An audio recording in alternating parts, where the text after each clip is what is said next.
All right. Good morning, everybody. Facebook Live is not allowing me to connect, so we will be doing this through Zoom. YouTube Live. So give me a second to get this set up for everybody.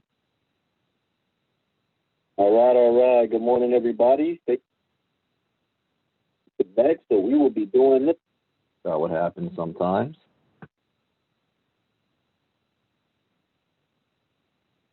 As a disclaimer, I am not a licensed financial advisor to be giving financial advice. I read the news, give my opinion, share suggestion, and it is up to you to make your own informed, intelligent decision on which direction you want to move into.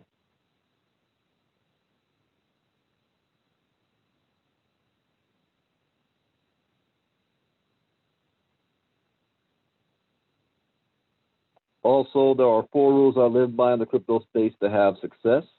Rule number 1, education is key. Education is everything. Rule number 2, never invest money you cannot afford to lose. Rule number 3, always get a return on investment back as fast as possible. And rule number 4, where do you see yourself in 3 months, 6 months, a year from now? What are you willing to do to make that happen? Make a decision, find a vehicle, take action, stay focused, and do not get distracted. Now, following these rules is not going to guarantee you success, but it will at least minimize your risk. And that, ladies and gentlemen, is the most that we can ask for. So what is going on here? Let me just do this.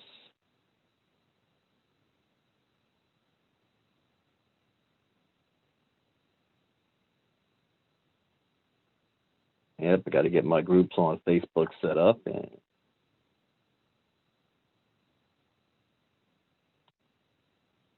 ready to go. Interesting. Facebook's really messing with me today. What's going on, Ken Alexander? I see you.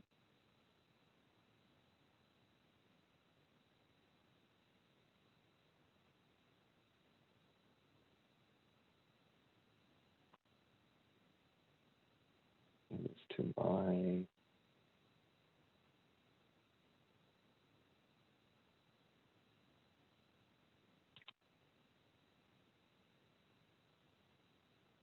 my groups.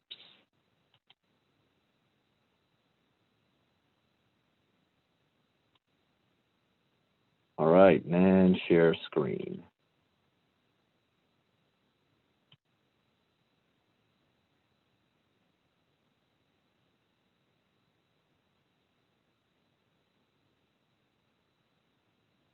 All right, good morning, everybody. Oh, I got to be able to see you. Let me put you up on YouTube myself.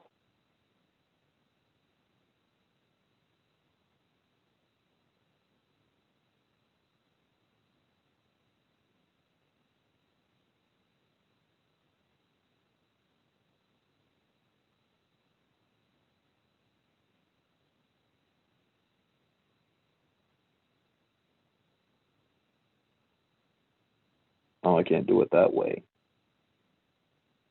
Today is Friday. You guys are ready for that? Excited for it?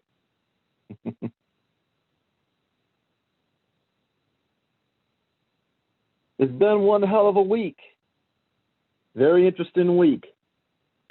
So before I get started, we want to make sure that we send out our prayers and well wishes to everybody in the White House affected from COVID. These are one of those things I always talk about in the crypto space you have to pay attention to, because just reading the charts isn't going to prepare you for everything. There are always outside forces that you cannot control, and a lot of times you cannot predict when you're dealing with people. So the president getting COVID affected the stock market, and the stock market could adversely affect the crypto market. So let's take a look at what's happening here. Bitcoin market cap's at $338 billion. It is down 4% over the last 24 hours, especially since the news came out. Bitcoin is down 1.5%, 24 hours. It was at 10,800. It's now at 10,500. The market last hour seems to be still in the red, a little bit flat line, but slowing down. But it dropped over the last 24 hours.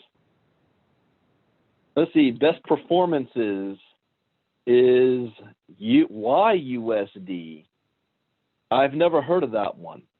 Y Vault LP Curve. So it looks like it's a stable coin. So all the stable coins are the only ones that have fared well because people were putting their money out of the crypto market and moving it into the stable coins. The worst performer over the last 24 hours has been, the DeFi tokens. DFI.money, down 15%. Airweave, 14%. UMA, Ampleforth, Swipe, Sushi, yeah, all the DeFi tokens took a big hit last 24 hours. Also, guys, make sure if you're on the YouTube, hit the like button or the what do you call it, the bell button. Yeah, the like button. So that you're showing some love for this channel. Now let's go into some news. Financial giant SBI to utilize crypto asset XRP in esports gaming industry. The gaming industry is going to be huge. It's going to be huge. And now they are adding the asset of Ripple. SBI esport participants could soon earn their salaries in Ripple. Japanese financial giant SBI Holdings rolled out an esport team in June and just announced that team will be sponsored by SBI VC Trade Company, the financial services company's crypto trading operation. Esports refer to professional video and game competitions. Through the new partnership, any player for SBI Sports who chooses to can earn their salary in Ripple's native asset, XRP, according to an SBI press release. The Japanese company is a longtime Ripple partner and invested in the San Francisco startup back in 2016. It's not Ripple's first foray into the world of gaming. In early 2019, Ripple's investment arm, Xspring, and the blockchain gaming company Forte formed a $100 million fund to bring blockchain gaming to the mainstream. The fund's goal is to integrate blockchain technology and XRP into existing games with more than 50,000 daily active users. Throughout its partnership with Ripple, SBI has been an active promoter of Ripple and its ecosystem. In late June, the financial services company announced plans to create a new crypto fund that features a 50% allocation to the asset. SBI Trade Company provides custody for the fund. All right, Ripple. Next up, BitMEX fires back after U.S. accuses crypto exchange of failing to prevent money fraud. The Seattle-based crypto exchange BitMEX is refuting accusations that it violated the Federal Bank Secrecy Act. U.S. authorities filed charges against 5 BitMEX operating entities and its company owners, Arthur Hayes, Ben Dalo, and Samuel Reed, on Thursday. The CFTC alleges that BitMEX operated unregistered in the U.S. Really? I thought they had all of their paperwork and things in place. So they're saying they operated unregistered in the U.S. and failed to put in place anti-money laundering measures. The civil suit also asserts that the trading platform illegally offered up to 100 times leveraged futures transactions.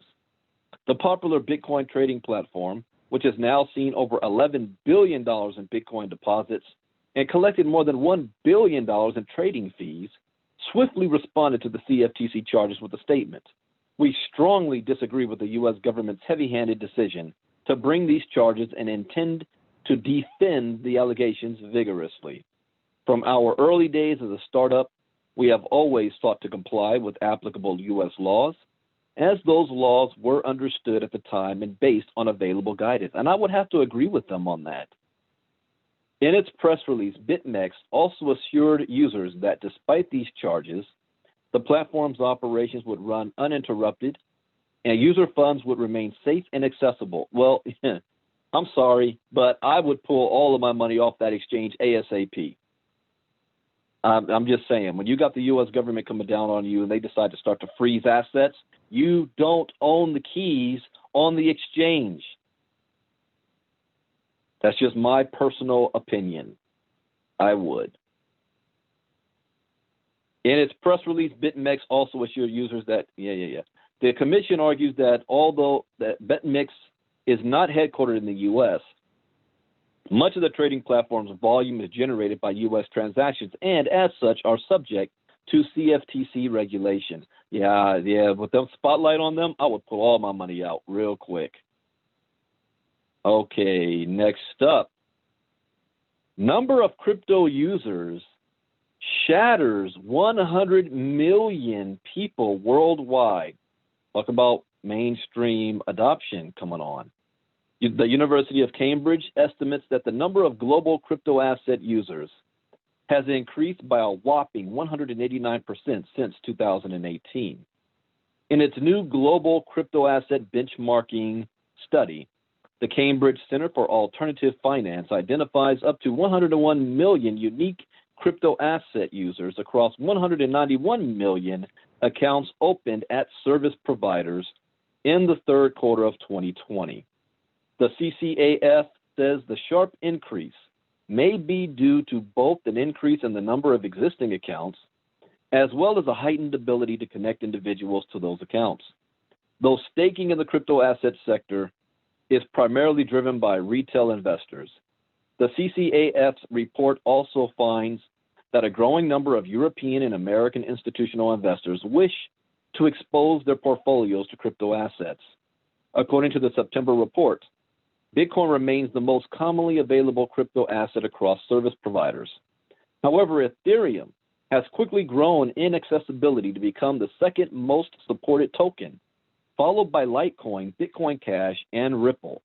The CCAF hypothesizes that Ether's swift rise in popularity is backed by the growing number of decentralized applications that are built upon Ethereum's blockchain and by the increasing demand for ERC20 tokens. Stablecoins have also seen a significant increase in availability since the CCAF's last report. The share of the service providers that support Tether and non-Tether stablecoins from 2017 to 2020 jumped by 28% and 50% respectively. All right. And last up, the IRS. IRS deploying two firms to track crypto transactions in million-dollar deal. This is why, and I state this publicly, I know I'm being looked at. I know that everything that I'm saying in the crypto space publicly is being recorded. I will always encourage, suggest, and advise that you pay your taxes on crypto. I'm on public record as saying that. I do. Because the IRS will not play. And even if they may not have the ability to right now to track, they will in the future. The U.S. Internal Revenue Service has selected Texas-based Integra and New York-based Chainalysis to lead its efforts to trace certain cryptocurrency transactions that aim to be anonymous. Earlier this month, the IRS Criminal Investigation Unit put out a call for proposals from companies to develop innovative technologies that can break through the privacy coin, Monero's anonymity layers. IRS Contracting Officer Marcy Almeida announced today that the IRS has decided to award Chainalysis and Integra FEC contracts worth $625,000 each. As detailed in the original request, each company will initially receive $500,000 to produce a proof of concept and a working prototype within 8 months of the contract. The two firms specialize in developing advanced analytics tools that have been used by government enforcement and regulatory agencies to detect and investigate fraud. In 2015, Chainalysis provided the IRS with its Chainalysis Reactor software that was used to crack down on cryptocurrency addresses involved in money laundering and tax evasion. Since 2015, Chainalysis has signed contracts with various government agencies such as the FBI, ICE, DEA, and SEC. The IRS isn't the only government agency concerned by Monero. In August, Homeland Security received tools developed by CipherTrace to support its investigations into transactions that use Monero, now the second most popular cryptocurrency for criminal activity. And that is it, ladies and gentlemen. That is it for Crypto Talk for today. As always, I end by stating that education is key. Education is everything. If you need access to crypto education, we got a platform for you, 3-Course Crypto. Everything you need to know about cryptocurrency and blockchain. We're going to hold your hand and walk you step by step to make this happen. 3-Course Crypto. And also last night I was attempting to do Facebook Live in the backyard about digital franchise opportunity. Facebook was not cooperating with me, so I recorded a video and uploaded it. But maybe in an hour or so, I'm going to do another one, but I'm going to be inside, and I'm going to highlight, and I got to educate, because people need to understand what the Internet of Things is, IoT. So we're going to talk about that. So give me about an hour or so. I got some phone calls to make, and we'll be back, but I'm going to do it Facebook Live style. So thank you guys for being here. 3coursecrypto.com. Get your crypto education on. Bitcoin Brandon out. God bless. Bye-bye.